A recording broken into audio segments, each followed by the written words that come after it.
Hello, and welcome to this quick and helpful guide. If you're using the SoundCloud app on your Android phone and want to protect your privacy, you're in the right place. Today, I'll show you step by step how to stop the app from sending regular and device data to SoundCloud. Let's get started. Open the SoundCloud app on your Android device. At the bottom of the screen, tap on Library. Next, look at the top right corner and tap the Settings icon. Now scroll down and select the option labeled Analytics. You'll see a toggle that says, Help improve SoundCloud by sending us regular and device data. Simply turn this toggle off to disable data sharing. That's it.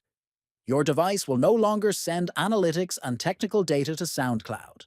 Thanks for watching. By following these simple steps, you've taken control of your privacy settings on SoundCloud.